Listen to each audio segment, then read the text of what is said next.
नमस्कार दोस्तों, मैं हूं आचार्य संजय शर्मा। आज हम बात कर रहे हैं कि जीवन के अंदर काल सर्प दोष का प्रभाव क्यों लग जाता है। क्या कारण है जीवन में काल सर्प दोष के कारण। हमारी जन्म कुंडली में 12 भाव होते हैं, 12 ही राशियां मानी गई है और 12 ही ज्योतिर्लिंग हैं। तो काल सर्प योग का कारण क्या होता है कि प्रारब्ध के कर्मों के अनुसार इस सृष्टि पे हमारा जन्म होता है और उस जन्म के अनुसार ही हमें योनि मिलती है। और योनि के अनुसार अगर मनुष्य की योनि मिल जाए तो सबसे ज़्यादा फलीभूत होती है, क्योंकि मनुष्य को जो है सबसे ज़्यादा ज्ञान होता है। जब भी बच्चा जीवात्मा इस संसार के अंदर उत्पन्न होता है तो पहले आते ही इस संसार में विलाप करता है, रोता है, कहता है कि हे ईश्वर, आपने इस संसार रूपी सागर में, इस कलयुग में मुझे क्यों भेजा है। तो आते ही जो है रुद्र रूप में आ जाता है, रौद्र रूप में आ जाता है, रोदन करता है। कोई भी बच्चा जीवन के अंदर हंसता हुआ पैदा नहीं होता। जब भी उसको मारा जाता है तो पहली थपकी से वो रोना शुरू कर देता है, क्योंकि उसको पता है कि मैं इस कलयुग रूपी सागर में आकर के नाना प्रकार के जो दुखों को सहन करूंगा, नाना प्रकार के कष्ट आएंगे। कहते हैं कि किसी को क्या कष्ट है, किसी को क्या कष्ट है। और जब भी जीव आत्मा इस संसार में जन्म लेता है तो उसके प्रारब्ध के कर्मों के अनुसार जन्म लेता है। एक ही समय में एक बच्चा जो है झुग्गी में पैदा होता है और एक बच्चा बड़े भारी महल में पैदा होता है। कुंडली एक ही है, परंतु क्या है, उसके कर्मों का फल है जो उसको भुगतना पड़ेगा।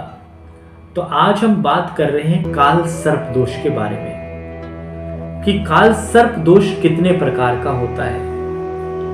काल सर्प जो है हमारी कुंडली में 12 प्रकार का होता है। अनंत है, वासुकी है, शेषनाग है, पदम है, महापदम है। तो इस प्रकार से काल सर्प जो है 12 प्रकार का होता है। उन 12 प्रकारों में पहले हाउस से लेके शुरू होता है और सप्तम भाव तक काल सर्प होता है। फिर दूसरे भाव से लेकर के अष्टम भाव तक होता है। इस प्रकार से 12 भावों में काल सर्प जो है विराजमान हो जाता है। कहते हैं कि जन्म कुंडली में जिस भाव से काल सर्प उत्पन्न हो, व्यक्ति को उसी हिसाब से उसके जीवन में जो 5 भाव खाली हो जाएंगे, उसी प्रकार से वो कष्ट देना शुरू हो जाएगा। एक छोटा सा दृष्टांत बता देता हूं कि एक व्यक्ति की कुंडली में पंचम भाव में राहु और एकादश में केतु था। अब 5वें घर में राहु होने के कारण क्या है कि उसको पिछले जन्म में सर्प का श्राप है, जिस श्राप के कारण उसका जन्म हुआ और इस कलयुग रूपी सागर में न तो उसको संतान का सुख मिला, न शिक्षा का सुख मिला, आमदनी भी नहीं रही और सब कुछ उसका जीवन व्यर्थ हो गया। उस व्यर्थता को दूर कैसे करें, काल सर्प के लिए निवारण क्या करें। शास्त्रों में नाना प्रकार की विधि अलग अलग तरीके से दी गई है, परंतु ये देखना बहुत ही जरूरी है कि काल सर्प की पूजा किस मंत्र द्वारा की जाए। सर्प गायत्री का कई लोग पाठ करते हैं, ओम नवकूलाय विद्महि विष्णुदंताय धीमहि तन्नो सर्पो प्रचोदयात्। एक मंत्र है ओम ये के च पृथ्वी मनु ये अंतरिक्षो दिवितेभ्य सर्पेभ्यो देवेभ्यो नागेभ्यो नमो नमः। कई लोग महामृत्युंजय का जाप करते हैं, कई लोग ओम नमः शिवाय का जाप करते हैं, कई लोग ओम अनंताय वासुकाय शेषनागाय पद्माय महापद्माय नमः इस प्रकार से जाप करते हैं। अब काल सर्प का जो प्रभाव देखेंगे तो जीवन के अंदर संघर्ष हो जाता है। कई आदमी अर्श से फर्श पे आ जाता है, सब कुछ लुट जाता है, बर्बाद हो जाता है।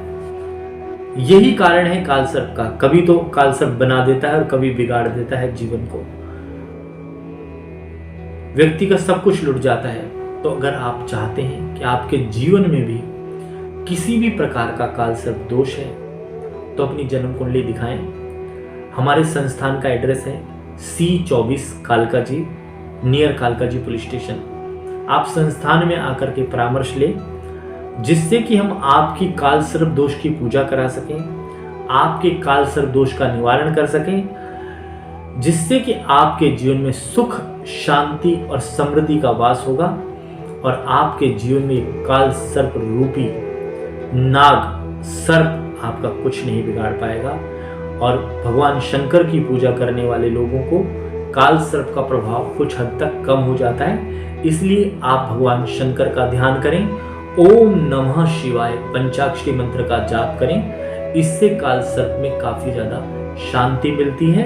अगर आप फिर भी सुख और आनंद से नहीं जी पा रहे, काल सर्प के कारण कोई भी बाधा जीवन के अंदर आ रही है, तो मिलकर के परामर्श लें, अपनी जन्म कुंडली जरूर दिखाएं, जिससे कि हम आपके जीवन में बदलाव ला सकें और हमारा सौभाग्य होगा कि आपका जीवन बदल जाए और आपके जीवन में सुख शांति आ जाए, आपकी गृहस्थी सुख में आनंद आ जाए, घर परिवार में पैसा सम्मान प्राप्त हो जाए और देश और राष्ट्र का आप नाम रोशन करें, जिससे कि मैं आपके जीवन को बदल सकूं। दोस्तों नमस्कार, मैं हूं आचार्य संजय शर्मा।